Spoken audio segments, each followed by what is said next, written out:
Hello everyone, this is Yogita Singh, your fitness transformation coach and a bikini athlete. आप सभी का स्वागत करती हूं आपके अपने यूट्यूब चैनल पर। सो गाइस, अगर आपने एपिसोड नंबर 1 नहीं देखा है फैट लॉस सीरीज का तो आप वो जाकर देख लेना। तो आप सभी का स्वागत है episode number 2 of fat loss series. तो वीडियो को स्टार्ट करते हैं। आज हम इस वीडियो में कवर करने वाले हैं न्यूट्रिशन।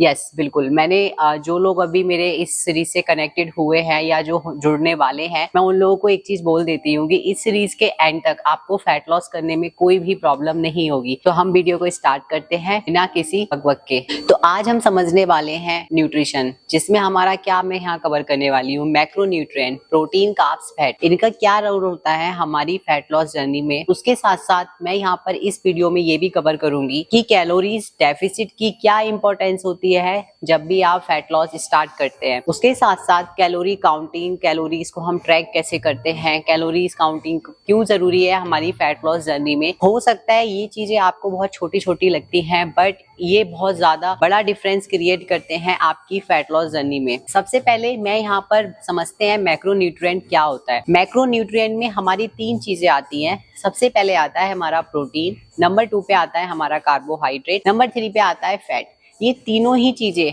हमारे फैट लॉस में एक अच्छे न्यूट्रिशन प्लान, एक अच्छे डाइट प्लान में होना बहुत जरूरी है। तो सबसे पहले यहाँ पर मैं बात करूंगी अपने प्रोटीन के बारे में। तो देखो, जब प्रोटीन एक बहुत ज्यादा इंपॉर्टेंट मैक्रोन्यूट्रिएंट होता है जब आप फैट लॉस करते हो, स्पेसिफिकली उस टाइम पे, क्योंकि प्रोटीन का काम होता है आपके मसल को रिपेयर करना और आपके मसल की ग्रोथ करना। जब भी हम फैट लॉस करते हैं, मैंने अक्सर देखा है कि लोग अपने या फिर जो वो डाइट लेते हैं वो कार्बोहाइड्रेट पे पूरा फोकस करते हैं, हेल्दी फैट्स भी वो लेते हैं, बट वो कहाँ लैग कर जाते हैं, वो लैग करते हैं प्रोटीन में। सो मेक श्योर आप प्रोटीन ऐड करेंगे, लेकिन प्रोटीन में भी आपको लीन प्रोटीन पे ध्यान देना है, जिससे आप अपने मसल बिल्ड कर पाएंगे प्रॉपर तरीके से, साथ ही साथ आप अपने फैट को लूज कर पाएंगे। अब बात करते हैं हम कार्बोहाइड्रेट। बेसिकली कार्बोहाइड्रेट एक ऐसा मैक्रोन्यूट्रिएंट है जो आपकी प्राइमरी सोर्स ऑफ एनर्जी है। यहाँ बहुत सारे लोग जो वीडियोस देख रहे होंगे उन्हें लग रहा होगा कि मैं कार्बोहाइड्रेट के बारे में क्यों बता रही हूँ। देखो, कार्बोहाइड्रेट हमारा दुश्मन नहीं है। हमें कभी ये नहीं सोचना चाहिए, हमें ऐसा माइंडसेट नहीं रखना चाहिए कि अगर मैं कार्ब्स खाती हूँ या खाता हूँ तो मैं मोटी हो जाऊंगी, मेरा फैट कभी कम नहीं होगा। सो आई एम श्योर कि आप कार्बोहाइड्रेट ऐड करोगे, क्योंकि ये आपका प्राइमरी सोर्स ऑफ एनर्जी है। ये आपको एनर्जी देता है ड्यूरिंग वर्कआउट, और इवन आप जो अपने डेली एक्टिविटीज करते हो उस टाइम पर भी आपको ये एनर्जी प्रोवाइड करता है। यहाँ पर आपको एक चीज ध्यान रखना है, वो ये है कि आप जब कार्बोहाइड्रेट ऐड करोगे तो आप सिंपल कार्ब्स को चूज ना करके कॉम्प्लेक्स कार्बोहाइड्रेट चूज करोगे, कि इसके पीछे रीजन ये है कि ये आपको सस्टेन एनर्जी प्रोवाइड करता है। सिंपल कार्ब्स हमको क्विक एनर्जी प्रोवाइड करते हैं। फैट बर्निंग मैक्रोन्यूट्रिएंट जो है हमारा, वो है हेल्दी फैट। अब यहाँ आप सोच रहे होंगे मैंने ऐसा क्या बोल दिया। हाँ, क्योंकि गाइस ये माइंडसेट है लोगों के बीच में, और मेरी वीडियोस, मेरी सीरीज का मोटिव सिर्फ ये नहीं है कि आपको मैं ये एक्सरसाइज बता दिया कि ये कर लो ये कर लो। नहीं,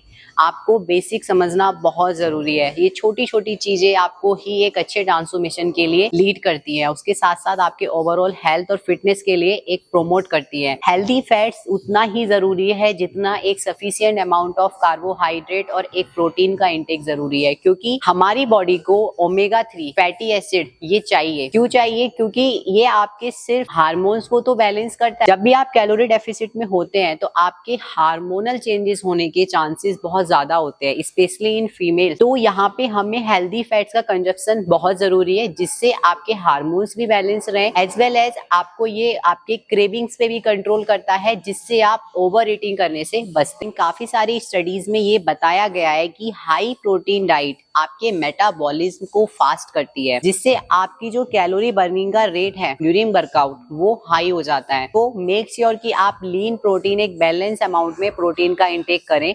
अब हम समझते हैं calorie deficit, calorie counting and tracking क्या है। तो उससे पहले मैं आपको कुछ चीजें बताना चाहती हूँ। जो लोग फैट लॉस जर्नी स्टार्ट कर चुके हैं, इवन करने जा रहे हैं, जो लोग कर चुके हैं वो भी इस चीज को अप्लाई करना, ध्यान से सुनना मेरी बात को, और जो लोग करने जा रहे हैं वो इस चीज को मस्ट अप्लाई करना कि जब भी हम फैट लॉस स्टार्ट करते हैं, हर एक इंसान की बॉडी डिफरेंट है, हर एक इंसान का लाइफ स्टाइल अलग है। तो इट इज नेसेसरी कि हम एक बैलेंस अप्रोच के साथ आगे बढ़े, क्योंकि जो किसी और के लिए अप्लाई हो रहा है वो मेरे लिए नहीं हो सकता, जो मेरे लिए अप्लाई हो रहा है वो मेरे क्लाइंट्स के लिए नहीं हो सकता। आप एक बैलेंस अप्रोच को समझे, अपने लाइफ स्टाइल को समझे, फिर उसके अकॉर्डिंग एक प्लान को क्रिएट करें। अभी कैलोरी डेफिसिट की बात होती है तो ये बैलेंस अप्रोच आपको यहाँ भी अप्लाई करना चाहिए। इट मीन्स जो आपकी डेली की कैलोरीज इंटेक है उसमें से आपको धीरे धीरे कैलोरीज को कट करना है। तो कैलोरी डेफिसिट क्रिएट करने के लिए, कैलोरीज को कम करने के लिए सबसे पहले आपको ये पता होना चाहिए कि आपकी डेली कैलोरी इंटेक क्या है। ये डिपेंड करता है आपका एज, वेट, हाइट, आपका एक्टिविटी लेवल क्या है। तो यहाँ मैं डिस्क्रिप्शन बॉक्स में कैलोरी कैलकुलेटर की एक लिंक डाल दूंगी जहां पर आपको जाना है, अपनी कुछ इन्फॉर्मेशन डालनी है, वहां से आप मेंटेनेंस कैलोरीज अपना पता कर पाएंगे। स्टडीज ने ये सजेस्ट किया है कि आपको एटलीस्ट 500 कैलोरीज अपनी मेंटेनेंस कैलोरीज से कट करना चाहिए। 500 एक नंबर है, इतना कम करने से आपको एटलीस्ट 1 पाउंड आप वेट कम कर सकते हैं पर वीक। ये हाँ, यहाँ पर आपका जो डाइट है वो भी मैटर करता है, आप किस तरीके से क्या फूड सिलेक्शन कर रहे हो, आपका एक्सरसाइज कितना आप इंटेंस करते हो। बट यहाँ मैं एक चीज बोलना चाहूंगी कि अगर आप बहुत न्यू हो, ठीक है, आप बहुत ज्यादा फैटी हो, आप पे बहुत ज्यादा फैट है, ठीक है, तो अचानक से कैलोरीज डाउन मत करना, कोई भी शॉर्टकट मत लेना, धीरे धीरे चलो। Slow progress takes time but ये सस्टेन होती है, ठीक। तो अब हम समझते हैं यहाँ पर सही अप्रोच का मतलब एक चीज और है कि आप मैक्रो न्यूट्रिएंट के साथ साथ माइक्रो न्यूट्रिएंट पर भी फोकस करें, not just for the fat loss, आपकी ओवरऑल हेल्थ और फिटनेस के लिए बहुत ज्यादा जरूरी है। अब बात करते हैं हम कैलोरी ट्रैकिंग की और काउंटिंग की। तो देखो गाइस, ये शब्द आपको सुनने में ना बहुत अजीब लग रहा हो क्या, मैं ऐसा क्यों बोल रही हूँ, क्योंकि स्पेसिफिकली जब हम फैट लॉस करते हैं ना, अगर आप एक भी चीज एक्स्ट्रा खा रहे हो, आप छोटी मोटी चीजें भी जो हम ले लेते हैं वो भी आपके कैलोरी सरप्लस में ही काउंट होती है। तो इट इज नेसेसरी कि आप अपनी हर एक चीज को मॉनिटर करें। मैं पर्सनली एक मशीन का यूज करती हूँ जहां पर आप अपने फूड को, अपने जो भी आप खाते हो उसे आप वहां पे मॉनिटर कर सकते हो। स्टार्टिंग में आपको थोड़ा प्रॉब्लम होगा बट जैसे जैसे आपको हैबिट हो जाएगी, आपको कुछ टाइम बाद पता चलेगा कि ये कितना जरूरी था। कैलोरी ट्रैक करने के लिए आप माई फिटनेस पल एक ऐप है उसका भी यूज कर सकते हो। वहां पर आप अपने फूड आइटम्स को कितने क्वांटिटी में, कितना प्रोटीन, कार्ब्स, फैट, आपको वहां पे ये सारी चीजें पता चल जाएंगी। तो कैलोरी काउंटिंग और ट्रैकिंग एक बहुत ज्यादा इंपॉर्टेंट टॉपिक बन जाता है जब हम बात करते हैं फैट लॉस की। तो हमें अपना पता होना चाहिए कि हम अपनी बॉडी में कितनी कैलोरीज कंज्यूम कर रहे हैं। सो गाइस, ये थी video about the calorie deficit, counting and macronutrient nutrition क्या है। आगे वाली सीरीज में हम प्रैक्टिकल चीजें भी अप्लाई करेंगे बट उससे पहले हम अपने बेसिक्स को समझ लेते हैं कि क्या क्या चीजें होती है, कैसे अप्लाई होती है। और पहली वीडियो आप लोग देख लेना, और इस सीरीज में अगर आप नहीं जुड़े हुए हो तो प्लीज यार जुड़ जाओ और सब्सक्राइब कर देना। आपके अपना चैनल है। I will try my best कि मैं आप लोगों को best of the best knowledge दूं। और मिलते हैं अपनी